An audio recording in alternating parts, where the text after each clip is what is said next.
Hello and welcome to We Watch TV, the podcast about TV we watch. I am Daniel. She is Hope. We are here. It is episode 23. 23. Isn't that Michael Jordan's number? It is. Was. That'll come into play later. They made him switch, right? Like when he came I back. don't think they made him switch. Oh, he wanted to switch? I don't know what the deal with that was. We're not obvious. We like Space Jam. Okay, I'll leave that where it's at. Iconic movie. Yeah. Hey, it's our 23rd episode. Thank you everybody who's been here for all of the ride and those of you that we have picked up along the way. I did want to quickly shout out and say that if you have not taken the chime to go on to one of the various streaming services that you listen to this podcast on and given us a podcast on and given it a rating, we would appreciate that. I don't know how the ratings work on all the different ones, but on Spotify in particular, you have to get to a certain number of ratings before it shows publicly. And of course, people looking at new podcasts, they want to see what others have rated it. Now, listen, folks, I'm not telling you how to rate it. Be fair. All I'm saying is don't use my rating system. It's fine. Use your own rating system. Okay. Don't use mine because I tend to be a little more critical than normal folks. So, wink, wink. Don't, wink, wink. You don't have to give us 5 stars. Give us whatever you feel is deserved. Other than that, like I said, we got a good episode for you today. But before we get to that, we did want to call out another podcast, the happiest hour on Earth. Did I say that correctly? The happiest hour on Earth. I did. Yay. Podcast. Notes pay off, everybody. They do. We connected with them during our Disney trip. Yes. And I know a lot of people liked some of our Disney content that we had from the Disney dub and kind of like our little anecdotes from our vacation. But if you're looking for a podcast with a lot of Disney content, they might be one that you want to check out. They are more Disneyland people, which is fine. We love Disneyland. I love Disneyland. But they do go to Disney World sometimes. And I think one of their recent episodes, they talk about their experience at Disney World. I listened to part of their bathroom review episode. Because I'm a sick person, and I just like to know, like, what was it, the worst bathrooms? So I like to know what to avoid when I'm at those places. Bathrooms are very important in theme parks. Incredibly important. Really everywhere. That was one of my questions about a local race that we're thinking about doing that's not exactly in our town. I'm like, okay, so if I drive up there, though, where can I pee? You freak out about bathrooms, and I freak out about parking. Yes, the dream team. Yeah, so. But thank you again, those people that have supported us, like Daniel said. Yes. We've been really just like blown away by some of the support and encouragement we've got. And we ultimately do this as a hobby. It's fun for us. We like to watch TV. It's fun for us to kind of bring you into our living room and our zany, wild conversations. But the more than one person that have said that I have like a radio voice, and I do not understand what you are talking about. Some people told me, but you get it more than I do. I feel like I sound like a cave troll. I think you do have that because you have to project more than I do because I'm loud. I think like small, like petite people like me, we're just naturally loud. So we have to make up for it. You guys can't see us. But, like, Hope is a good 3 inches back from her microphone, talking in her normal voice. I am making out with my microphone and like projecting much like if I just went down to my normal like voice. See, when I think of a good radio voice, though, I think of another show we love, Parks and Rec. The thoughts for your thoughts. Thoughts for your thoughts. And he always was filling in for like 3 people or something. yeah. So love Parks and Rec. But yes, thanks for everybody who has been listening, and thanks to the podcasts that we mentioned for shouting us out. We really appreciate it. And going into that, before we get to the TV shows that we're going to talk about, major restaurant news in our local rural area. Yes. Okay. So if any of you have ever been to a mall, which probably most of you have, you've probably seen the Great American Cookie Store. And it used to be like a staple of malls. I didn't even realize that they existed outside of malls. Maybe they are starting to do that more now since, millennials were killing malls. I guess we went to, we didn't go to Easton last year. So I think it's been like 2 years since I've been to an actual mall. What about you? I don't know that any of the ones. Does Disney Springs count as a mall? No, I don't think so. I don't think so either. And that's kind of more like what Easton is. Yeah. Like the last time I was physically inside of a mall, Like the mall closest to us. Couldn't tell you when. But Honestly, anyway. I haven't checked in on that local mall recently to know if it even still exists. Like it's there physically, but I don't know if there's anything in it. Like I couldn't tell you if there's anything in it. The one in Huntington? Yeah. I have Yeah, no I don't idea. know. The pizza place Status I loved update. is gone. That's Yeah, all I know. that That's the pizza only was reason I never had to go good. there. The only reason I had to go there was to get that pizza, and it's gone. It wasn't the best pizza. Shut up. Do I talk bad about your friends? No. But yeah, so Great American Cookies. I had heard a rumor like months ago that we were getting one in the town over from ours, which, you know, we might as well be one big town. That's how small these towns are. And I didn't believe it because I'm like, really? I'm like, what? And then I heard more rumblings in the spring, and I was like, okay, I think this is really happening. That's how news spreads in these small towns, by the way. Rumblings. Small little And I'm like, rumblings well, and gossip. Maybe someone's confused because, like, my mother-in-law, your mom, bless her heart, sometimes she'll be like, oh, we have this, and she means something totally different. So I was like, well, maybe we're doing that, like, you know, area regional thing where that's not what we're actually referring to. And then I see on social media the week that it opened, and I'm pretty sure they have their line out the door. There is actually one. They put it right beside a gym. I mean, perfect place to put the cookie place. Out in a field. Out in a field. But it's going to be like in a strip mall area. Yeah, there's soon. a couple other. It has space for other things. It looks like we're going to yes. get maybe some. I hear they're going to try to get some more restaurants in there. I'm sure it'll be a year-long process of the rumor mill until I finally figure out what it is. But I love Great American Cookies. Now, they're different than like crumble cookies or something. It's basically like you can get, like, you just got regular chocolate chip cookies, but it's mainly like they're known for their cookie cakes. If you're somebody that loves icing with a side of cookie cake, that's the place for you. That poor guy spin the thing around just to get the two pieces with the most icing. That's what you do. He asked me which ones I wanted, and clearly that was his mistake. He and I were vibing though. Like, he knew I was going to pick the one with the green and white that was just covered in icing. Because what I get to what I like to get there is the big cookie slices. It's like cut like a slice of pizza. Like, that's my version of the pizza place, the cookie slices. And I had him do that one, and then you were like, I asked you, I'm like, can you guess which one that I thought I was going to pick next? I'm like, not that I don't love America, USA all day, baby. But, like, Daniel, they had some patriotic themed ones and some other ones. And I'm like, did you think I picked the patriotic one because of the 4th of July? And Daniel's like, no, you picked that one because it had fireworks on it and had more icing. Yes, that is correct. Those were my go-to. I also like the double doozies. It's like the 2 chocolate chip cookies with the icing in the middle, like a sandwich, and you can get double doozy cakes from Great American Cookies too. Sponsor us, Great American Cookies. Wink, wink. And it was just like Daniel still didn't believe me that it existed. Do you love sugar? I do. Daniel didn't believe me that you like salt. Absolutely. But you didn't believe me until we were pulling up to it. I had to physically see it. And then you're like, is this the real thing? And I'm showing you the logo of the store. I'm like, this is the real Great American Cookies. I used to go at UC. That's where I went to college.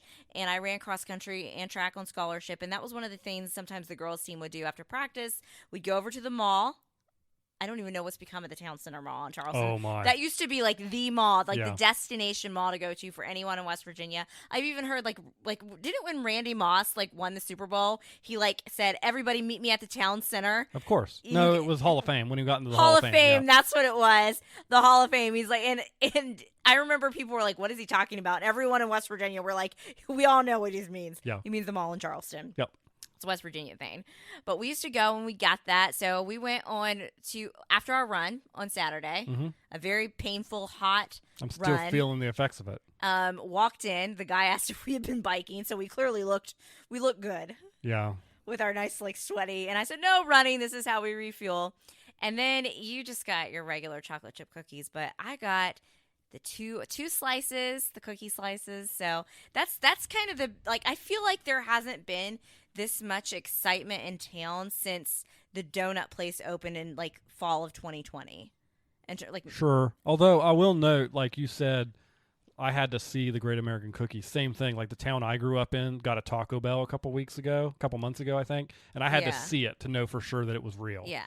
Because it's like, this town I grew up in, like 900 people max live there. Yeah. And to have a Taco Bell and a McDonald's, it's crazy. Subway. And a Subway. Holy crap. R.I.P. Jumbo. My old hamburger joint. But I bet one of our listeners. No one knows what that is. Is going to know what you're. Only one person will know. Maybe 2. No one knows. No one. I bet Hannah and Eric know. Okay. I know they probably are listening. Maybe. Anyway, Speaking where are of we food, going with Great American Speaking Cookies? of food, You can't watch this next show that we're going to talk about without having good food in front of you. So it's a good idea we got those cookies. It's a good idea we had some good meals this weekend. So right now, I know we're like thanking everybody for listening, but if you have not watched The Bear yet, seasons 1 and 2, what you need to do is we will have the timestamps. They're down in the show notes. So you can go ahead and skip ahead past this because this is going to be spoiler heavy. But go watch The Bear. Watch The Bear. My goodness, what are you doing with your life if you haven't watched The Bear yet? And yes, we watched all of season 2 over the last weekend, and we will not apologize for it. We watched the entire. In fact, we were done. Well fed. We were done no by pun intended. Like early Sunday. This wasn't even a thing that took us into the evening on Sunday. Did we finished it on Sunday or Saturday? Yeah, you're right. We finished on Saturday. Yeah, we didn't even get to Sunday. Sunday. Sunday was like a desolate 10 episodes. We knocked them out. No problem. Yeah, and we didn't even know that Hulu was going to give us all of season 2. Yeah. Because Hulu tends to do the episodic release. I feel like The Bear would be okay an episodic release, still be a great show, but you need it all at once. You have the hunger I think season 1 hooked you because it was all in once. Yes, and I feel very strongly that season 2 would have still been good in an episodic release, but it works when it's all together.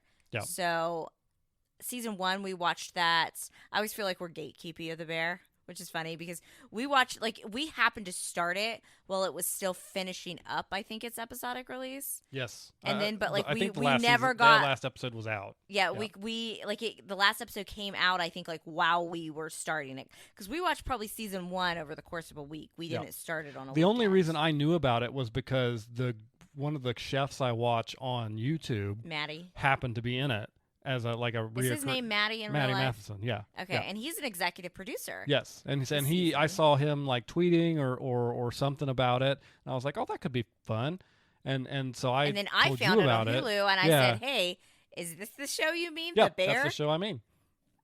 I thought like it was weird because you had mentioned it to me last year, and I thought like you were like it was like a nature show like about bears. It would be, but now we got even more meaning behind the bear, the Brizzato family, which Brizzato means bear in Italian, correct? I don't know. Correct. I'm assuming that. We assume that from the show. Italians don't come for us. Yeah. So I want to say before you say anything, the reason I want to say this is because sometimes I feel like people may think that I'm just like riding on your coattails of your enthusiasm for television shows. Okay. The Bear is... They think that, hold on a minute, when you say stuff it's fine, it's okay, that you're riding on my coattails of enthusiasm? I don't know. Are you sure about that? Well, I just want to make sure everybody understands that this show is fantastic. This show is incredible. This show is magnificent. Did you give it a Michelin star? I would give it 2 Michelin stars. This is a 10 of 10. Agree. Yes, chef. Absolutely. This show is, if we get confirmed for season 3, in the conversation for the best thing going. For both of us. For both of us. This show is absolutely incredible, and if you haven't watched it yet and you're still listening because you didn't listen to our warning, stop, turn the podcast off, and go watch it. Or just skip forward to the next part. Follow the timestamps. If you want to hear me talk about Star Trek. Oh, goodness. But yeah, completely agree.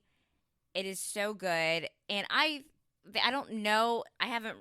We've both been busy with work all day today because once again, we're podcasting last minute. Just like sometimes the restaurant industry comes down to the last minute.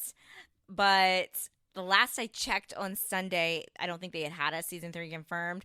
But considering the guest stars from this season, I would be shocked if we don't get a season 3. And they left it off on a cliffhanger. The writers wrote this very confidently. There's more stories. I felt like this season ended a little bit more of a melancholy note, absolutely, than last season. So, but yeah, the guest stars, man. So season 1, I felt like it's a relatively unknown cast. I think Jeremy Allen White, that's his name, that plays. He's been in some things. I don't know exactly what. I haven't seen him personally in anything, but I know like he's known for like another show. The Bear is the first show that I've seen him in, but pretty much most of that cast, like Cousin's been in some things here. Oh yeah, Girls. He's on Andor. Cousin's been in he pops up a lot in things. His name's Richie in the show, but he's also called Cousin. And so, yeah, I mean, that's just... Cousin! If you know, you know. If you know, you know. If you know, you know. But this season 2, let's just say when I say guest stars, they brought the guest stars in. At least 2 Oscar winners. 2? Who's the other Oscar winner? Jamie Lee Curtis and Coleman. She's won one. Oh, yep. Olivia Colman did. I'm pretty sure Olivia Colman's won an Oscar. If she hasn't, she's been nominated. And yes, we confirmed it that she has won an Academy Award. So we had Olivia Colman. Yeah. She showed up in my favorite episode of the season. Yes. That was Cousin, also known as Richie Focused, for maybe like 30 seconds, maybe a minute. Maybe a minute, yeah. And just like total stole the stream show. time. Yeah. One, I audibly gasped when she came, because I had no idea that Olivia Colman was in this. I was like, oh, Olivia Colman! And she just knocks any role out of the park. We saw her in another show this week, which we're going to talk about later. Yeah, we'll talk about later. But she just, like, any role, like on Fleabag, her character was annoying, but she just, like, she made it so fun. She was great in The Crown. She just brings it to everything. Then Miss Jamie Lee Curtis. She's in 2 episodes. She is in 2 episodes. Again, I think Hope said the Richie-centric episode was our favorite, but the episode that Jamie Lee Curtis really features in is the Christmas episode, and that is just probably one of the best of the season. I think those 2 episodes. That Christmas episode is just like this thing that's on its whole other level from any TV I've ever seen before in my life. I would say, would you agree with me that those 2 episodes are the best? Those are the standouts for me. We definitely liked the Richie-focused episode. That was called Forks, right? Yes. And then, but the Christmas one we also really liked. Yes, but for completely different ways. Completely different reasons. But Jamie Lee Curtis, I didn't know. You had it spoiled for you, unfortunately. I see this woman running around the kitchen, and I hear the voice. She's using a little bit of a different voice, and I screamed again, like, oh my gosh, Jamie Lee Curtis, ah! And then she just delivered. And she delivered. I feel like she could be nominated for an Emmy and deservedly win one. Yeah, for like the guest. Could Jamie Lee Curtis sing? Because if she could sing, she could go for EGOT now. Yeah, I mean, it was that episode in its entirety. Let's just jump into the Christmas episode. Okay. That episode was intense in a way that stressful. I wasn't entirely convinced intensity could be. Were you stressed? I was stressed out. I was stressed. It was exhausting. We paused it on multiple times just to have a break. After we normally, when we're for the next episode of The Bear, I'm like, next episode, we had to take like a beat before that. And it wasn't a bad thing. It was just like it was a lot. And it starts off, I'm like, oh, a flashback episode, yay. And I'm like, oh, a Christmas episode. Like, anybody that knows me knows I am like Mrs. Christmas. And if you love don't know, Christmas. You'll find out in a couple months. Yes, you will. Very soon. We can talk about. I'll probably talk about some Christmas stuff in July. Hallmark does a whole Christmas in July special. But I'm like, oh, a Christmas episode, yay! Then I'm like, okay, it's gonna be a flashback. And their brother's still alive, Mikey. He's played by John. I can never say his name Bernthal. Right. I just always refer to him as Shane and from he The was Walking in Dead. first, and he was in season 1 in a flashback. He was in season 1 in a flashback. He's Mikey. That is Carmi's brother who committed suicide, left him the restaurant. Mikey definitely had some issues along the way. Very loved by everybody, and you could see that more in the Christmas episode. But you could also see his issues a lot more on display. Sure. His internal battles. So he made Cousin look completely sane. Yeah, it actually made episode. Cousin look sane. Well, and you honestly, it made you pity Cousin. Yeah. a little more sad for Cousin, because we knew that Richie missed Mikey so much in season 1, and you feel that in season 2 with him. But you can really see how close and deeply connected they were. Yeah, and you could see that Richie wanted to help Mikey too. Yeah, he lost when it wasn't just the restaurant changing that caused him to lose his purpose. It was losing Mikey. Oh yeah, for sure. That lost it. Where he started losing his purpose him. because he loved him, and his thing was trying to protect him, and he failed at it. He even said in an episode, like when he was in that Christmas episode, you see Richie have that conversation, and he's like, "I don't want to be working at a sandwich shop the rest of my life." Yeah. But clearly, when Mikey passed, Richie was still there. We'll get all into Richie here in a little bit. Let's not jump around too much. It's hard for you not to jump around when this show's so chaotic, though. I mean, in a good way. Yeah, gosh. But so I'm like, great, it's the Christmas episode. And then it's like still chaotic and everything loud. It honestly, at the beginning, before it went off the rails, I'm like, this is how Christmases really do feel in like loud families. What was it like the first time you ever came to my family's Christmas Eve celebration? We were dating freshman year. And I invited you. I said, my family does so my family does a Christmas Eve party. It's family and then some friends. It used to be a lot more alive at night too, but it's like kind of drop in throughout the day. Just pure chaos. It's kind of scaled back in size a little bit over the years, but when I say that, I feel like the average person that walked into that gathering would still be just like, oh my gosh. I have only ever before that used to a family gathering with maybe 20 people. Well, you thought 20 people would be like a lot. You thought my mom's side of the family was big. Yes. Because that was your first event was something with my mom's side of the family. And I was like, oh no. I was like, my dad has like multiple siblings. That first Christmas Eve party I went to with your family, both sides had representation there. Obviously, your dad's side was more. I walked through the front door. Chaos. There are probably 60 people in that house. I don't even know where I was. I don't know how you fit 60 people in your parents' house. I know. But they were in there. And that was before they made the porch another room. That was when it was just like an outside porch. And that was before all of like the people our age had kids. Yeah. And it was nuts. And everybody just stopped and stared and stopped to stare at me. Yeah. But they're still loud and chaotic, and I'm like, okay, this is reminding me like the vibe. Some people are getting, shouting at each other. I fondly remember one Christmas. Anybody remember the Wii, the original Wii? Yeah. That was my Wii. I told my brother to F off when we were playing. It got a little heated. Dad heard us. We had to apologize. It was the whole thing. So yeah, I felt that before, but then it got overly intense. I'll say this family, they all straight up yell at each other about their issues. Our families are more like, we're going to bottle that up. We're going to bottle that up, yeah. And just make some passive aggressive digs. Take it out on our loved ones in a quiet setting as one individually. Does. Yeah. And just we still ultimately like. I feel like one of the most heated conversations in recent years at a holiday I can remember is, and I have to point this out now because I have to get it off my chest because I ultimately was right. Like, Thanksgiving 2016, and no, it wasn't about the election. It was about the college football playoff. Oh my and gosh. My dad and I got into it. And when my dad and I argue, it's like we are the same person when we argue. I ended up being right though about who made the playoffs that year. Just mic drop. Yes, chef. Yes, chef. Yes, chef. So then it gets more intense. They're all just screaming at each other, yelling, crying. There's blood. Before we get into the rest of that episode, I made notes on that episode. Oh, gosh. And in this is the first 15 minutes of the episode. It was a 50-minute episode. It's just pure intensity. You for pointed 50 out minutes. There was a Roberto Clemente reference. Yes, because Maddie and his brother were trying to sell baseball cards in a pyramid scheme. Yes. And he talked about how he's like, once the guy they were trying to sell it to, didn't he talk about how once he got a Roberto Clemente card and threw it away? He threw it away, and they were like, "What?" And I'm like, Roberto Clemente. Yeah. You laughed very hard at the Kohl's Cash. Yes. So they were dressed the same. They were Maddie's character and his brother. Yeah. That's the first thing I noticed in the episode. I was like, why are they wearing I think it was because they were trying to seem legit to sell people on their $500 baseball card scheme. They were wearing like matching flannels with like sweaters over their shoulders, like tied around the shoulders. Somebody finally brings it up, and they're like, "Oh, our dad got it for us with Kohl's Cash." Who remembers? Do you remember Kohl's Cash? Sure, I remember Kohl's Cash because you always got it after you got done buying stuff. Yeah, and then you always forgot to bring it back in the next time you went in because it expired.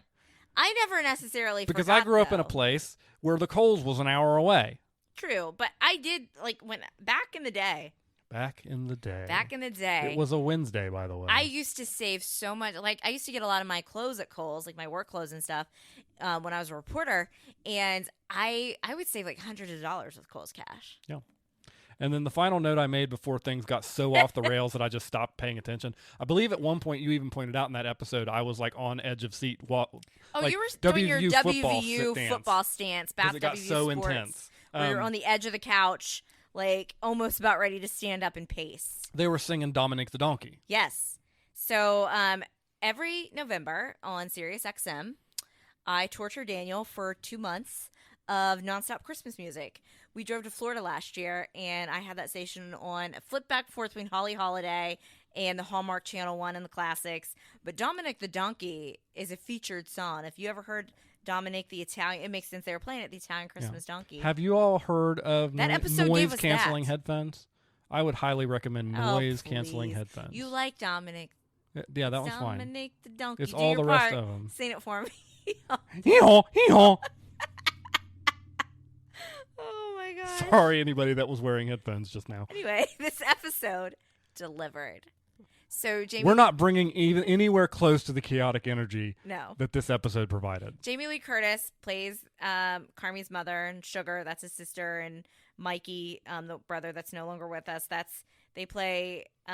She's their mother, and she clearly has an alcoholism problem, depression. I'm starting to think that some of the depression is a family trait. They all have it and display it in different ways. I feel like of the siblings, I think you might have been more like the Carmi type, just trying to keep the peace. I would have been like Sugar, the one that ultimately gets screamed at because I'm just trying to make sure everybody's okay. Although, when Mikey got so mad, I'm like, oh no. You have Mikey energy on occasion. I have Mikey energy. Like, I hate that, but I do.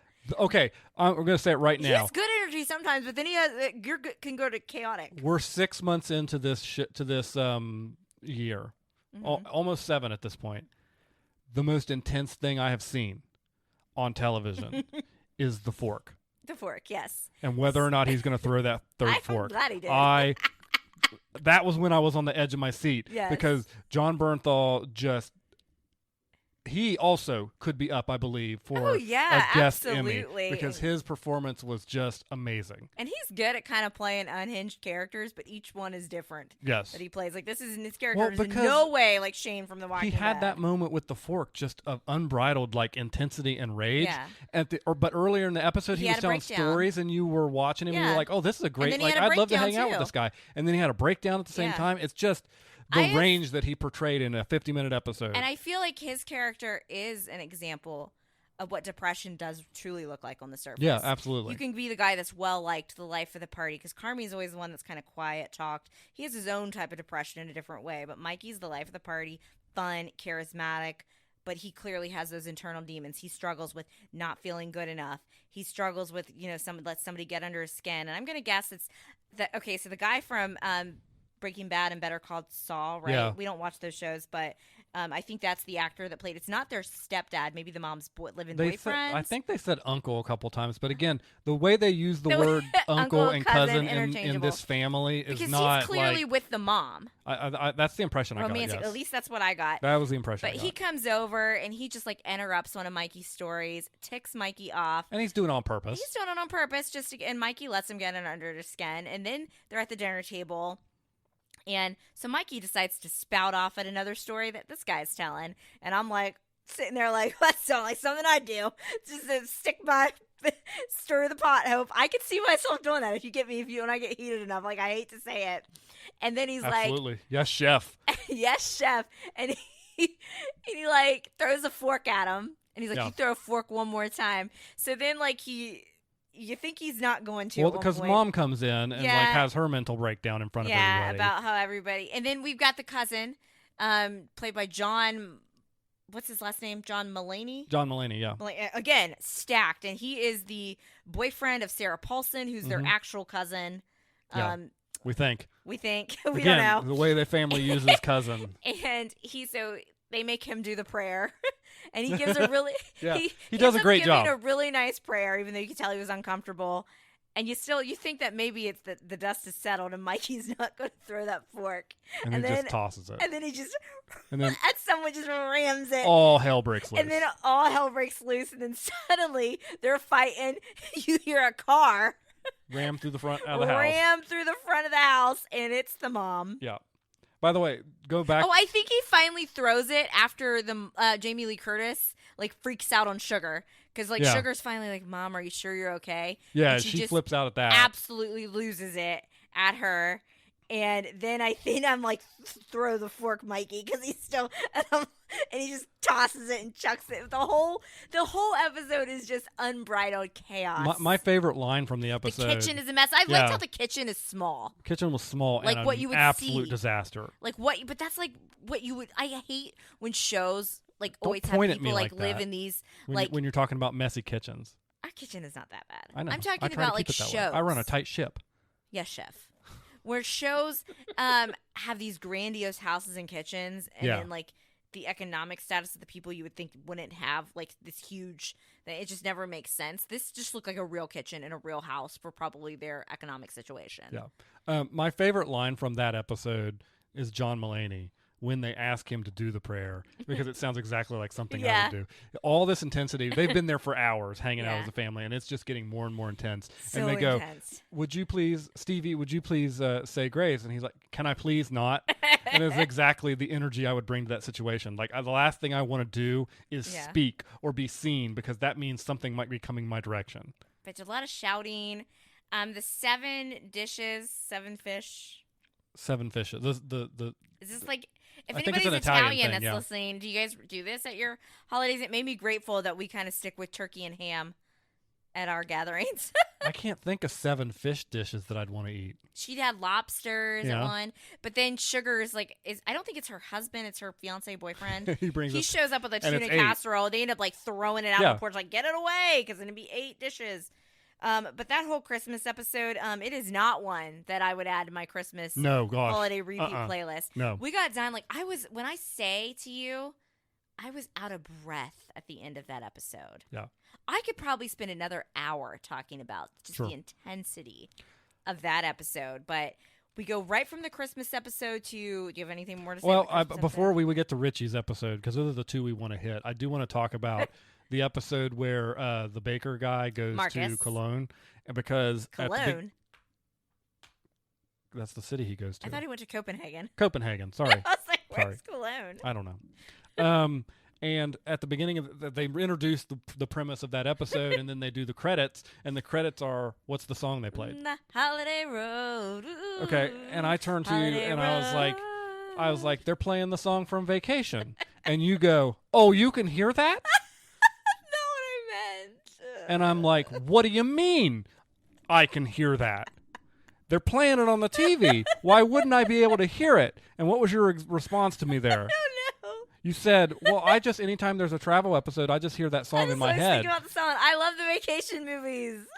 What do you mean? You're questioning if I can hear it. That's not necessarily a thing. I liked that they did a few episodes that were very character-centric, to the point where almost none of the main cast was in them except Will that Poulter character. showing up in that episode he where showed Marcus it up in that episode. Can I just say, certain people grow up well.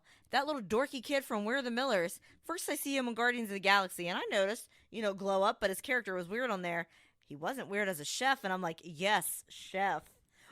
Well done. Okay. So Richie's episode, which I think is the one right after the Christmas episode. Yes. Entitled Forks. Yep, titled Forks. Richie was one of our favorite characters from season 1. A lot of people, chef. I feel like online, were like, do we like Richie? Do we not like Richie? Because he's kind of annoying. He's unhinged. But we just thought the actor brought a lot to the table, and it was just, like, funny and that good little foil, but also, like, I got stabbed. Like, the delivery of lines. But this episode, you really got to see into Richie. I love that Richie's a Swiftie. I want more of Richie driving his car alone, singing, "You belong with me." Yeah, but just the way, like you pointed out before I even noticed it, the alarm clock every morning. Every morning. Because the premise of the episode was Carmy sent him. Chef. Carmy sent him to shadow at another restaurant in Chicago for a week. And Richie felt very much like it was get him out of the way. Because he was being a bit of a bother. I think some of it was, but also Carmy does know that Richie's good with the people. Yeah. He's not the chef. He's not necessarily like the jobs of trying to like fix the ceilings and fix the fire suppression system or anything like that. Yeah. He's good with the people. Yeah, and so Richie is sent there, and in his mind, he's just been getting out of the way. Yeah, and Carmy's just dumped him off on somebody. And so he's got a real bad attitude about it. They make him do just the forks at first. Yep, just polishing the forks. But he starts to get more into it, liking the people, liking the restaurant, especially when they let him do like the communication side, working with some of the guests. They start letting him see how they function. Yeah, like it's a very sought-off restaurant, so they surprise people with like, oh, you didn't get to have your deep dish pizza. So he runs out and get it, and they make like a whole like deep dish, like they do like cookie cutters in it and make they take a deep dish pizza from like another restaurant it, basically. and fancy it up for that restaurant the stake couple it out that there. had saved money to eat there, they comp their meal, check. And he sees all this and he starts vibing with the team and he starts to feel useful. And each morning that Richie gets up for work, if you look the clock, he gets up a little earlier and earlier and earlier. That's showing his excitement for actually. Except for the last day, probably because he was dreading not getting to stay there. Well, because he had called Carmy the evening before, and that wasn't the conversation didn't go the way it was supposed to. Yeah. Part of that was because Carmy was distracted by the stresses of opening the restaurant. Yeah. And part of that was, I think, just Richie kind of assuming things about what Carmy had done. And then he goes in late that next day and ends up walking through the halls and finding the chef. Yeah, the actual chef who we hadn't met yet, who turns out to be played by Olivia Colman. And she stole the show. She stole the show. They have a great conversation, and it just clicks with him. And she tells him, "No, I know Carmy believes in you because he told me." Yeah, and that's where we learn. We see a photo of Will Poulter's character because he told Marcus like there was one chef that was better than him, and he realized he wasn't the best, and we realized that's Carmy. Yeah, absolutely. So it was great, though. Listen, we're gonna talk about an episode of Star Trek later in this episode. I'm going to say some really amazing things about that episode of Star Trek. This individual episode of The Bear with Richie's is one of the best individual episodes of TV I've ever watched. I think I'm going to rank it above any of the Ted Lasso shows I watched or episodes I watched this It year. was phenomenal. And there were some really good standout Ted Lasso episodes, but the Richie-centric episode was just delivered. I am a big proponent, as you guys know, if you've listened here before, on character growth. I like to see my characters grow. I like to see them change. I like it to be organic. Chef. Yes, chef. And we really got to see Richie's character growth on display. And that actor, you get to understand him a little more. That actor's phenomenal. When you say, I wear suits now. Yeah. And then he says, it makes me feel better. It makes me feel better about myself. It's not because he's trying to just emulate the other. It actually does make him feel better. And like I said, him being happy, joyous, and singing Taylor Swift at the end in the car was just, to use a pun, it was chef's kiss. No, it was an excellent episode. Great episode. And that's not to say the rest of the season wasn't great. The rest of the season was great, but those are just kind of the standouts that we wanted to point out. Again, we could do 3 podcasts breaking this show down. I do, before we start going to other things, want to talk about Carmy and his arc through the season, or maybe lack thereof. I felt like Carmy had a little bit of a regression. Yeah, and that's not a negative. It's not a criticism of the show. I think it was very natural of what they did to his character. Carmy is the type of person, from what I've seen on screen, he laser focuses in on one thing. I have no idea what you're talking about. And they bring up, so a lot of people were shipping him and Sydney. We didn't really ship him and Sydney. No. That's his kind of protege chef that's working at the restaurant with them. So they brought in some random girl that he clearly liked in high school, Claire. Had a huge crush on her. She clearly had a crush on him. He fake numbers her at first, and then she gets his number from Maddie. Yeah. And ends up calling him. So they date. He gets very distracted by Claire to the point that Sydney's like, hey, we're opening this restaurant together. And I think some people online want to project that she was jealous of the relationship. No, she was just like, because her whole dad's like, you got to make sure that you're putting, you're not going to get paid at first, Sydney, because they're not getting paychecks at first because they're wanting to start the restaurant. They want their line people to get paid, the staff to get paid. And he's like, you got to trust your team. And that's putting the seeds kind of a distrust in her. And I think that's really the only tension that was there. But Carmy, I think he could have balanced both, but I think this place in his mental headspace, he's not ready for both a restaurant and a serious relationship. Yeah, and he says as much at the end, and it's tragic the way it comes out. It's just heartbreaking. The last episode of the season, the restaurant opening, Carmy, one of his distractions, he didn't get around to calling the fridge guy. Never called the fridge guy. We don't know. Is the guy's name Tony, Terry, Tom? I don't know. They would use a different name every time. So he gets trapped in the fridge, but his staff was a well-oiled machine. Rise up to the occasion. They rose to the occasion. They stepped up. They got the job done. And this was like the opening, so it was just for friends and family. It was friends and family. So it wasn't like the true opening. Yeah, but it wasn't the true first night. I think that season 3 when we'll see that. I hope so. So he is basically in there like losing his mind, alone with his thoughts in a refrigerator. He's doing the opposite of chilling out. There's a fun. That Chilling out. certainly, Get it? that certainly is a Refrigerator. pun. Did you get my joke? That certainly is a pun. Yes, chef.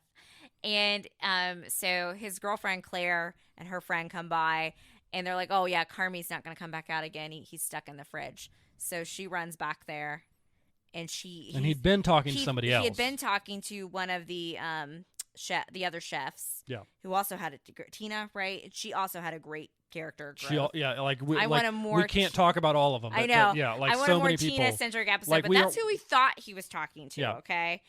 And Claire, and he's like, I just got too distracted by Claire. I messed everything up. Why? How could I ever think that I could have fun and have a girlfriend and blah, blah, blah, blah, blah. And she hears the whole thing. So I think he might have still broken up with her, but it wouldn't have been that terrible. Like, it was bad. It was bad. Like, I didn't even like really vibe with Claire. I thought they were doing too hard to make her come off like the perfect girl, and I'm like, eye roll because no one's that perfect. So I understand some of the complaint. I didn't dislike her either. I think some people like disliked her character, were like the shippers. She's just kind of there for me. She's just there. She's just Claire. She was more of a plot device than a character. And I was more just annoyed that I saw less of Carmi because of her, which was the whole point of his arc. Correct, They bring it off full circle, but my heart broke for her. Yeah, like, absolutely. I almost started that was crying. Bad. It was tough. When she heard that, because that was just, everything he said was so hurtful. And he basically, like, more or less blamed the fact that he was stuck on there, and if the restaurant fails, on her. And put that on. Even if he didn't truly mean it, like when he was in that breakdown in that we moment. all say things when we're in stressful situations that we probably don't mean. My heart broke for her. Yeah, it was tough. I will have a hard time believing they can turn that into something. Yeah, I don't know if we'll season. see Claire again. I don't know sure. if we'll see that again. Carmi definitely, like, he's one of the characters that I think, his did end on a melancholy note. Like, he should be happy that, like, hey, his staff pulled it off in this time of crisis. Yeah. But instead, I think he's realizing, like, I'm doing all this, but I still have my own issues. So it's gonna be tough. And then other things that were sad that made it melancholy is Marcus's mom has been sick. We learned about that this season. Yeah. And he has like a bunch of missed calls from the nurse that works for his family. So I'm like, we're all like, no. And then Sydney is having probably an anxiety attack at the end. I think she did mention that her mom passed away from lupus, I think. But I hope that's not what they're doing. Don't think that's what it is. I think Sydney was she finally had a chance to just kind of breathe. And she was been there. Nervous. I've been there too. And you just let it all out. And her dad had kind of been like supportive, but not, if that makes sense. Like, been like, okay, I support you in doing this, but just know you can stay here with me. There's other career options. There's fallback. Like, so he was supportive, but not supportive in how she needed. Yeah. He wasn't showing that he believed in her. Yeah. And he tells her, he's like, Sydney, she got it, yeah. This is the thing. Yeah, she got what she needed from him. This is the thing. And after he says that, she smiles and goes to throw up again. So I think it would be extremely cruel for the writers to actually make her sick. I don't think that's what they're going to do. I've been in exact that situation, like many times when I was in high school and college. After I got done running with a race, I would go throw up. And it had nothing to do with being sick from the run. Adrenaline. It was the adrenaline and the anxiety that was taking up space in my mind before that. Finally being off my shoulders, and it was like, and that was part of it. And for her entire 6 month span of this season, it was just a ball of anxiety for her. Complete and total anxiety. Just doing something new. And she handles her anxiety very differently than Carmi. Yes, doing something new she's never done before. The anxiety that Carmi was bringing to her by being kind of aloof all season. And then when he's trapped in the fridge, and she kind of has to step in and take over the head roll. All of that stuff was just we've talked about a lot of the other actors. I think the actress that plays Sydney is great as well. Oh yeah, they're all good. The whole cast is excellent. We just have so much time that we can talk about this. The sister, her nickname is Sugar. I don't remember what her actual name is. She had more of a role this year. Yeah, she's kind of helping out, getting the restaurant up and running. You see more about her in the flashback episode. We've always known. We don't know. Is it the fiance? Is it the boyfriend? Is it just? I don't know at this point. I don't know if they're married yet. But the father of her baby, he's been with her. He was there at the Christmas episode. He brought the tuna casserole. We were introduced to him last season, and he's always kind of been like a funny guy. He's just very straight-laced, he's a schmuck. kind of silly. Yeah, kind of dude just compared to nerdy, just the rest of that crew. And they're always kind of giving him a little hard time. And he just rolls with it and he smiles. And you've always just like, ha ha, I fell in love with his character in that last episode because I saw how much he really loves her. We would all be lucky for somebody to love us the way he loves Sugar. It was heartbreaking to see him break down there at the end. Because what happens is Jamie Lee Curtis's character shows back up again, the mother. They invite her to the opening, and he sees her standing outside, I think smoking a cigarette, and she's like, I can't go in. He's like, he's pleading with her to come in because he knows how Sugar much it kept means. asking, like, do you think Mom's going to come? Do you think Mom's going to come? And she's just like, I can't. And she leaves. And she doesn't just leave. She says, tell me it's okay to leave. Yeah, tell me it's okay and to it's leave. like, he knows what he wanted to say was, no, it's not okay. You need to come in here and be here for your kids. And be here for but your he children. knows that that's not what's going to happen. And so he gives her permission to leave, and I think that's what breaks him. And he's just he knows how much that's going to hurt Sugar. Yeah. And you see in that moment with him tearing up, like, how much he loves her. Mm-hmm. And I'm like, oh, man, everyone would be lucky to be loved so strongly. And I think you feel that with people sometimes, is you love somebody so much, when somebody hurts them like that, it hurts you just as much because you can't stand to see your loved ones be hurt. I agree. So, yes, Chef? Yes, Chef. Is there anything else you want to say? Sophomore slump? Absolutely not. Sophomore slump. I'm going to tell you something right here. Here's what I went in. I was talking to myself on my run this evening, and here was my conclusion to this. Okay, I don't rewatch shows like you do, but you rewatch like your comfort shows. But just general shows, I don't rewatch. And I was thinking, is this season better than season 1? And I thought, I probably should go rewatch season 1. I might skip the Christmas episode. I need to go rewatch season 1 so I can compare it to season 2. In the last decade, I may have watched one other show, a season of it, a second time for that purpose. Without me. Without you. And that happens to be Strange New World season 1 I was watching in the upcoming we'll get to season that 2. in a minute, Chef. So, yes, go watch The Bear. We could if you listen to all this and let us spoil it for you now, go watch it. It's so much better than we're talking. We've been talking about this for like over an hour at this point. I don't know what the actual timestamp is. I could go on and on and on and on and on. Yes, absolutely. So yes, Chef. Okay. Star Trek: Strange New Worlds, for those of you jumping season back 2. In, you picked the right time. Episode 2. How Star Trek: Strange New Worlds got its groove back. At least for me. It's not Star Trek: Strange New Worlds got its groove back. That was one of the best episodes of Star Trek. Like ever? It's in the top 10 best episodes of Star Trek. It was interesting to me. It was pure Star Trek. Pure Star Trek. How they took almost like social issues that we are facing now. That's what Star Trek does best. And they put it in a that science forefront. fiction spin on it so that it doesn't necessarily offend. And I'm glad they did it in episode 2 because now the gang's back together. Yep, everybody's Luna's back together. Back with the team. I'm excited for episode 3. I'm hoping Paul Wesley shows up soon as Kirk. But it was, it wasn't that I disliked the premiere episode. I thought the premiere episode felt more like a middle episode. And I will say, I thought it felt Star Wars-y. They put a lot of action in that I'm just not used to as much for Star Trek, where I got a little bored. I liked that they gave me the Spock Nurse Chapel romance right out the gate. Clearly that's what the fans like, and they wanted to start off with that. But it wasn't like, maybe if I had been able to go on like when Benjit and go right into this episode, I would have felt differently. But like I told you, I was like, it's not that I didn't like it.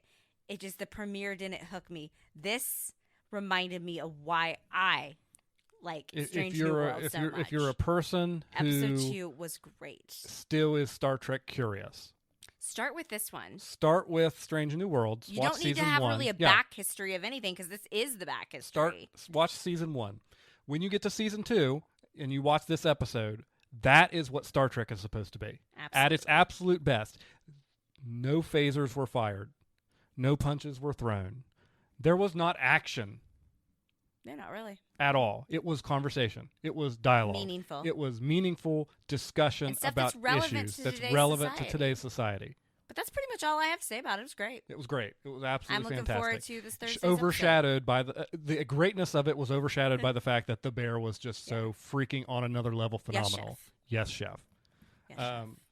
We also watched Elizabeth Coleman in Secret Invasion. We did not realize she was going to be in that. Olivia Coleman. I'm sorry. You were thinking of Queen Elizabeth. Yep, I mashed him up. She played Queen Elizabeth on The Crown. Samuel L. Jackson is back as Nick Fury. And we apologize for, once again, forgetting about Secret Invasion. We were talking about all the shows coming back, and like our previous episodes, and just It's again, a secret. we forgot about this. It's a secret. Secret Invasion. What did I call it? Nothing. I was saying it's a secret. That's why we keep forgetting about it. Oh, okay. Yes, chef. I did not get that. Yes, chef. Thank you, chef. It was good. I feel like you said you saw a lot of people complaining about it on Reddit. A lot of people complaining about it. I think what Marvel fans are starting to remind me of Star Wars fans that Ouch. are unhappy all the time. And it's just, what happened to when we all just liked our Marvel content, guys? Can we get back to that place? No, absolutely I mean, not. am I going to say that it's the best of the Marvel shows? No, but we're only one episode in. Yeah. You said we're only getting 6 episodes. I think it would have been nice if they had given us the first 2. I'll definitely tell you, again, spoiler alert, I saw that, Maria Hill was going to be in this Colby Smulders character from that How I Met Your Mother worst finale ever. I'd be remiss if I didn't bring that up. But I was like, oh, fun. I had always wanted to get more of her character from the movies. And I'm sitting there thinking like, oh, this is nice. I was like, maybe I'm going to get to see some more of Maria Hill and why she's so beloved. I want to see more of her character. And what happened to her in the first episode? We got 60 minutes of her.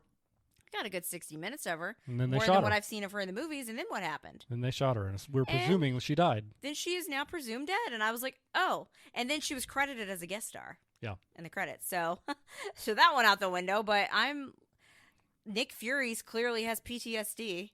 Did they say how he got his eye back? No, they haven't said that yet. Okay. Plus, all the promos have him with his eye patch, so I don't know what that's I'm a about. Fuzzy on that. I do have a couple notes from the episode.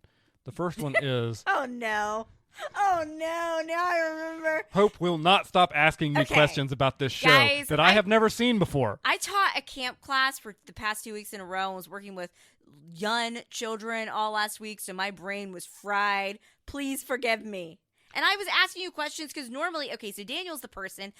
We see the first Captain America movie. I'm in tears about Bucky Barnes, and he leans in and goes, "Don't worry, he's going to come back as the Winter Soldier," which apparently not a lot of people knew, and was like a huge reveal when that movie came out. And you leaned in and told me. So I was asking you for your comic book knowledge because you do this to me. It's not comic book knowledge. I don't read comic books. Well, then you just know. I read Wikipedia and watch YouTube. You drink and know. What does he say? I drink and I know things. You were like your dad watching that movie with us a couple months ago. Dear God, who's that? Genetic. What are they doing? Who's that? My dad does that. Why are they doing that? Where's his eye patch? Any show, any movie we watch, I could see seeing a movie for the first time. I've never seen it either. And Dad's like, what's this going on? Who's he? And I'm like, and then to realize that I do that too. It's real fun when you realize you're turning into your parents. Also, just for some podcast lore, my second note, Hope finally knows who Ben Mendelsohn is. Oh, yes. Did you get to see Don Cheadle? Did he show up? Yeah, he was in there as well. Don Cheadle was also in not in Mean Girls. More not podcast in Mean Girls lore. was also in Secret Invasion. But I liked it. I'm excited for it. I'm excited to have a Tuesday show. Yeah, I love a Tuesday show. If I'm going to have to suffer through the turmoil, the slings and arrows of weekly releases, at least space them out. Give me one on a Tuesday. Thursday? Give me one on a Wednesday. Why Give me one are they giving Hey, us... you know what? I'd take a Monday. And lucky for you, we're not watching it tonight because we'll watch Hulu tomorrow. The Bachelorette premieres on Monday. I take it back. No shows on Monday. But yeah, what's up with Thursday? They all want to do Thursday. It's the Thursday. third day. I get why they don't do Friday. I know Disney Plus originally did Friday and then realized, as the pandemic kind of restrictions started to lift, they realized do stuff on Fridays. Yeah, people were back to doing things on Fridays. Not everyone's hermits like we are. And they're like, so I see why and I remember growing up, Thursday night TV was always big. That's when Seinfeld was on, Friends was on. I think Frasier was on Thursday. So I guess the streaming services are you know what, we're gonna do Thursday, the third day. I don't know. Monday, I don't have much else to say about... You don't want to config the third day thing? I already did it. You just didn't hear me. Oh, I just didn't hear you because I don't have headphones. No, you need headphones. To get headphones. Tell everybody tell Hope to get headphones. Should I get pink headphones, guys? The Beats by Dre, the pink ones? Yeah, sure. So I don't have much else to say. I'm looking forward to it. I thought it was a perfectly fine I know nothing about it. Apparently start. You don't either. It provided intrigue. Amelia Clark's in it. She is Ben Mendelsohn's daughter. We want to see how that works out because right now it's not clear what we thought for a second she was going to be like Like the maybe big bad. playing double on both sides. Yeah. And now after the Not end of that entirely sure. episode, I'm not After sure what they side shot she's Maria on. Hill, I was like, oh. Yeah, and I think it's it's supposed to be a spy show, so there's probably going to be a lot of twists. Do you think and we'll turns see along the anybody way. else from like the Avengers area? I do I like don't know. how his character is like, "What'd you do in your midlife crisis or something?" He's like, and Samuel Jackson, Nick Fury goes, "I have made the Avengers." Yeah, yeah, that was good. Enjoyed So that. no, I'm looking forward to seeing more of it. Me too. I'm excited about it. I like the I think- to be honest with you, I've always liked most of the Marvel shows. I have liked every People single complain Marvel show. endlessly about them. I have liked every Marvel And show. every Marvel show that we have watched has been, and this is one of the things I like, it's so different. Mhm. They've all been different Yes, and Chef. great in their own ways. Yes, Chef. I think personally, if I were to go back and pick, Loki is absolutely my favorite one. For sure. Yes, for sure. And you're looking forward to Loki season 2. And Season then 2, I think we would disagree on our second ones. I think WandaVision would get my second place spot. I don't even know. You can't pick, can you? There's so many good ones. Ooh, I really like Moon Knight too, though. I it's really hard. liked Moon Knight. It's Moon tough. Knight was really good. The Hulk would be my least favorite one. Not the She-Hulk. I liked She-Hulk. I did like the Hulk, but I would probably put that one as my last one. But it came at a good time because it was like Christmas themed. Yeah. I'd also like to see what they're going to do with the ending of She-Hulk. Do you remember that last Yes. episode? Yes. And I would like to see if they're going to play with that. That's one that a anywhere lot of people else. didn't like, but I enjoyed that they That made was it like wild. I like that they made it like a sitcom. Yeah, it was funny and it was good. And I don't know what people just need to learn to like Yeah. things and not be People so need serious. to not that was the Why whole thing so that happened serious? when Marvel movies first came out is we had like the serious Batman movies, which I like the Christopher Nolan Batman. I like Batman Begins. Sure. The Dark Knight's The one of the Dark greatest movies ever Knights. made. One of the best movies ever made. But I remember when I saw, now I didn't watch the Hulk, I don't think. I think I went back and watched that later. But the first Iron Man was a great popcorn. When I say that's not an insult. That's not an insult. I think Top Gun, which is one of my favorite movies ever. I became a huge Top Gun stan last year. When I say it's something that's a great popcorn movie, that is a compliment for me. Not everything has to be just incredible. And I think what happened was we built up the story, and Infinity Wars and Endgame just snatched all our collective wigs. And everybody has been waiting for the Marvel movies to reach that. And I would say the recent Guardians one did. Yeah. And it's well, probably I'd put it in my top 5, but we're getting back to kind of telling the stories again. Well, they're forgetting that it took them 10 years to Yeah. get there. Like, if they had And just I just released those movies, it wouldn't Yeah. have meant nearly as much as you have to And I have think the like build the up. bar's been set so high, so that's what I think Marvel fans are just spoiled. Yeah. So- They are spoiled because they've been getting Yeah. great content for a long time. Anyway. They're not like us starving Star Trek fans who are just now starting to get to eat again. True. We already talked about Star Okay. Trek. That's all Moving you on. watched with me, but you watched several things without me. I did. It was the holiday on Monday, Juneteenth. If you do not know what Juneteenth is, go research that. Find out why you had the day off. I hate to say it that I did not know. I don't know about you what Juneteenth was until late into adulthood. I'm No. embarrassed. We never learned that in school. But I worked that day because I had already committed to teaching a camp class that I did. So I had a comp day for my holiday on Friday. And I pretty much was like, you know what? I'm going to try to relax. And relax I did. I actually for once relaxed. It's very hard for me to relax. I guess I have a lot of chaotic energy. Maybe I throw forks. Just kidding. But I was finally able to relax. So in Just Like That, the Sex and the City spinoff premiered. And I sat down fully prepared to hate watch. I liked parts of the first season, but a lot of stuff and stuff that I didn't like in the first season has carried over to this season. But I'm going to say that they gave us the first 2 episodes to start off with. I'm liking it more already than I liked last season. And I think Carrie, I feel like I hate to be like, oh, they needed to rush her grief. That's not what I mean. But I watch Sex and the City and Just Like That to be in a good mood. I don't really want to see people grieving and sad the whole time. And I thought her character felt more like the Carrie I remembered. Charlotte still had some great scenes. I actually like the new characters that they've added. Seema, and I think her name's Lisa, Charlotte's friend from school. I don't remember clear. I like her, but I can't remember her name. I'm bad with names Were sometimes. they in season 1 as well, or are they new for season 2? We were introduced to all 3 of them in season 1, Okay. but they're getting some more prominent storylines this season. Still, the character of Miranda, who was one, and I think that's what hurts me so much is because she was like probably my favorite from the original series, and I just feel like they have made her awful, like a Karen, destroyed her character. And again, I want to say this because I feel like anytime the fans complain about what they've done with Miranda's character, the writers like double down on it and like accuse us of being like bigots and stuff. I really don't care who she dates. I don't care. I just don't like what they have done with the character. She cheated on Steve, was unapologetic about it when they had a whole movie about when he cheated on her, and I love Steve and Miranda. Shay, the comedian that she is dating, I feel like Shay is now Miranda's big. You would understand that reference, and my Sex and the City people would. And I love the actress who plays Shay. She was on Grey's Anatomy. She played Callie Torres, one of my favorite characters on that show before I quit Grey's Anatomy because it made me mad like for the 30th time. It's just like that character is just so cringy, and it has nothing to do with their sexuality at all. Like they are supposed to be a comedian, but some of the jokes are just, I'm like, who would find that funny? Some of the writing for this particular character feels like they are trying very hard to be like, hey, we are woke. And I said that when I talked about And Just Like That before.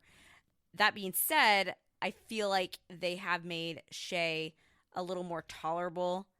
Shay is a bit more like you're getting to know the real Shay a little bit more, and I did appreciate that. You got to see that they also have some insecurities, so I'm liking that they're giving Shay more depth. I just do not like the way Miranda behaves around Shay, and I feel like they made Miranda into a Karen. The writers turned Miranda into just the Karen-y, cringy character, and I love him. And Miranda was always kind of uptight, but it was like more like funny in the season 1. And they've made Miranda very self-involved and narcissistic and selfish. Is some of it the Picard syndrome, where the actor is getting a little bit too much into the character? I believe that Cynthia Nixon did insert a lot of her personal life into the show, which is fine. I like Cynthia Nixon. I would watch But don't do it to a character that's already established. Yes, make a new character. Exactly.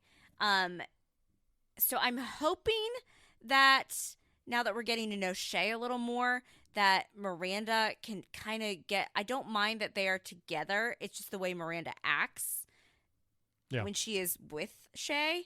I would like to see Miranda get back to kind of finding herself more. Like, I don't know. The Miranda I know wouldn't have hopped across the country and abandoned, everything, cheated on Steve, and basically just followed somebody for. That's why I'm saying, like, Shay is Miranda's big. So anyway, I could go on and on and on and on. We do all know people though that act different when they're around a certain person. Yeah, that a certain person That's makes why I them say that I completely think different. Shay is Miranda's big. Yeah, yeah. So. Tony Danza showed up in the episode. Tony Danza, holy crap! Which I thought was funny. I thought about him in a long time. the second episode was better than the first episode of Sex and the City. Carrie kind of had a person that she was having like grief sex with. And her podcast gets like canceled. I'm like, hey, Carrie, anybody can do a podcast. Wink, wink, hello. So I'm hoping that she'll still do it. How does a podcast get canceled? She had one of like the sponsored ones, like like iHeartRadio, and like people sponsor like for where people actually like that's their career. And hey, someone sponsor as opposed us. to sitting on the floor with our microphones. But we know Aiden's showing up, and you remember Aiden, so I'm excited to see where that goes. I still don't think that Carrie and Aiden are going to be endgame. I think they're going to date, but I would be really surprised if they did that. But and we do know that we they are need to getting bring back Samantha that French cameo. guy then next season. No, I hated Petrovsky. If they brought back Burger, he could like do another. Oh, I forgot about Burger. Yeah, I hated Burger. Did you hate him more than the French guy? Well, considering the French guy physically like slapped Carrie, I'm gonna say I hated him the most. I guess that's not an argument, but Burger also, did the Post-it note breakup thing. I do think it's interesting that scrunchies are back in style though, because Carrie like eviscerated him. Oh gosh, yeah. For the whole a scrunchie. Yeah. All my Sex and the City fans know. But anyway, that was good. Let me think. I also watched Cruel Summer, season 2 without you. The other episode of that. I don't really have too much to say about Cruel Summer other than if you like a mystery type show, kind of a whodunit, and you want to piece together, and you want a show where just they keep bringing in like more factors, and you want to. I'm the type of person when I watch TV, I like to figure out what the mystery is, and I'm still guessing, and each time they introduce a new element to it. If you like that, I would recommend that. You don't need to watch season 1 to watch season 2 because they're two totally different things. And then I also watched a movie without you. I sat down and watched a whole movie by myself without you. I watched like the last 30 minutes. You did. I had been wanting to see Air since it was in theaters. I feel like when it came out in theaters is when I had the vid, and I don't even know if our theater got Air. For some I doubt reason. it very seriously. And then I'd seen that it was on Prime, and I'm like, let's watch Air, let's watch Air, let's watch Air. And you would never really be like, you know why I couldn't watch it? You don't like historical things like that, right? Do you know why I couldn't watch it? Why? Ben Affleck's hair.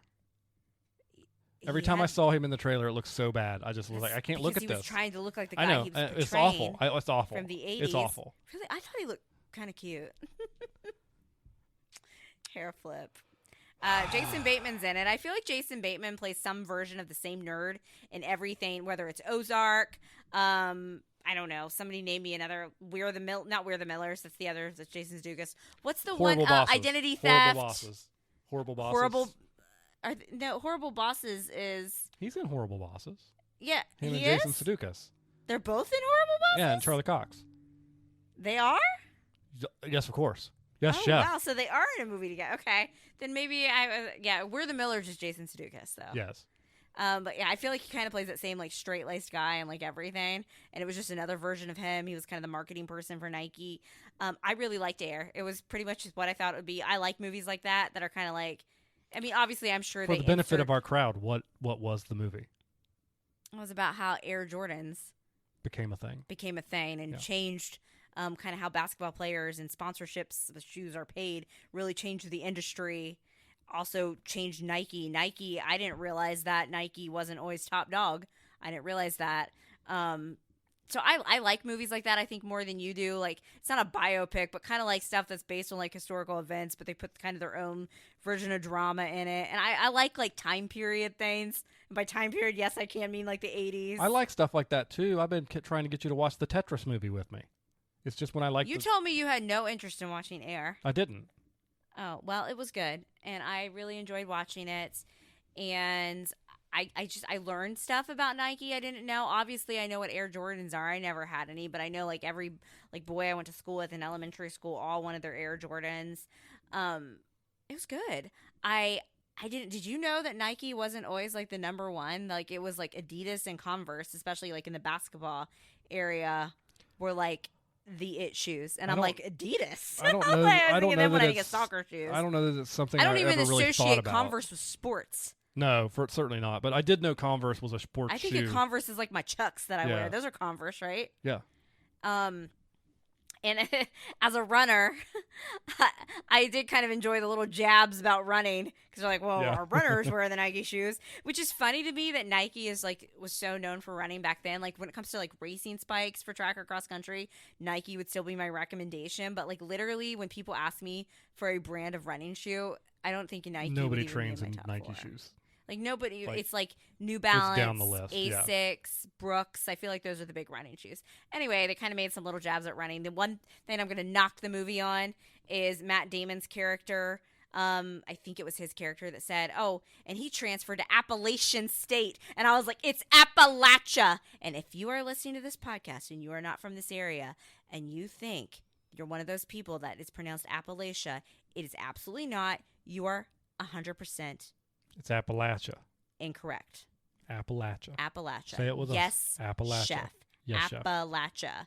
So that was one thing, because I'm pretty sure I paused the movie and went, Appalachia. She does that on a regular basis. I do. She'll pause and scream at the TV. Me.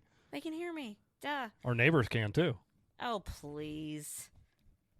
Anyway, it was a good I've definitely movie. been outside taking the dog to use the bathroom and heard you through the window screaming at the TV before.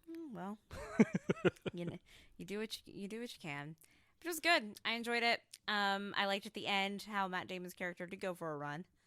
I was like, what, like 10 meters or something? Why would anyone do this? Why would you do this? But yeah, I learned stuff about Nike. Again, Michael Jordan. You don't really see the actor who played Michael Jordan. You never see his face because he's just kind of in the background. Yeah. But I knew like how popular Air Jordans were, but I didn't realize that like that deal changed the way like athletes got paid with sponsorships. Really kind of changed the game. And Michael Jordan, he really is the greatest. That is, in fact, true and cannot be disputed. It cannot be disputed. Yes, chef. Did I watch anything else without you? Not that you've told me about. So you finished Ant-Man though, finally. I did. I watched Ant-Man in 2 parts. Release. In 2 parts. It was good. I liked it. Just I don't know what else to say about it. You know, like you kind of. It doesn't hold a candle to Guardians 3. I think it's going to be a while before we have a Marvel movie that holds a candle to Guardians 3, if ever. But yeah, Ant-Man was totally fine. Like I liked Ant-Man. I liked the Doctor Strange movie. I don't know what people are complaining about. Like everything can't be Infinity War and Endgame. And I don't want everything to be Infinity War and Endgame. Sorry, we're on our Marvel soapbox today. I want apparently, my popcorn movies. But so this week we got some more stuff coming besides The Bachelorette. We do have The Witcher coming back. Last season with Henry Cavill, correct? So the last season of The Witcher. Yeah, basically. I'm not watching Miley's ex-husband. I'll probably still watch it, but we're getting part 1, and then we only have to wait, about a month for part 2? July is when the second part comes out. And I don't know if we'll finish that one in the weekend. That's a show where I have to use my brain when I watch that show. And they got Not long that I don't use my too. brain for The Bear, but the way the Witcher timeline works, if you are not paying 100% attention, you're going to be confused. Yeah. And then, Strange New Worlds continues. Secret Invasion continues. I feel like we've had a lot of shows, our past couple podcasts, where we had to divulge about the Maisel finale, the Ted Lasso finale, the Manifest finale, and then we watched The Bear in one big chunk. So I think we're going to get a little bit of a break, because I guarantee you we're not going to finish The Witcher all at once. So our next week's episode 24, should flow a little bit more, but we've had a lot of... I don't know. It's been a lot of work, guys. We did watch one episode of The Crown. Do you think we'll continue that? I was very bored by that episode. I think what we discovered, we had this conversation before dinner tonight, that you and I are finding ourselves less interested in The Crown because we are now alive. Like, I remember the Princess Diana and Prince Charles kind of drama. Yeah. And now that they've encroached into that time period what we were alive Things for, we're familiar it's with. less interesting to our history nerd brains. Yeah, like peak Crown was season 1 for me, season 2. Yeah. Because I didn't know any of that history, and I'm a history nerd, and I like that kind of stuff. And it was interesting. And now I'm just like, it's less, I guess, they're not, and I don't know, less interesting historical events are taking place to see how they dealt with those things. Yeah. And more of just family royal drama. And that's the stuff I'm not really there for. So, okay. Well, we appreciate everyone for listening to this very long episode of the podcast. Now go watch The Bear. Go watch The Bear. You have no excuse. It's on Hulu. I guess if you don't have Hulu, maybe you've got an excuse. I think they actually air it on like regular TV on FX, but probably is bleeped out a bunch. So I don't know. Hulu. Go get it. Go watch Hulu. Go watch it. Please go watch The Bear. Yes, chef. Yes, chef. Thanks for listening to this episode of We Watch TV, a podcast about the TV shows we watch. You can find more from Hope and Daniel on Instagram at We Watch TV Podcast. Drop us a line if you like the show, have a question, or a recommendation. You can find Hope on Twitter at Lil Runner and Daniel on Twitter at The Real Hobo Dan. Music for today's podcast was provided by Your Tunes from Pixabay. Artwork was created using the AI program Midjourney with prompts written by Daniel.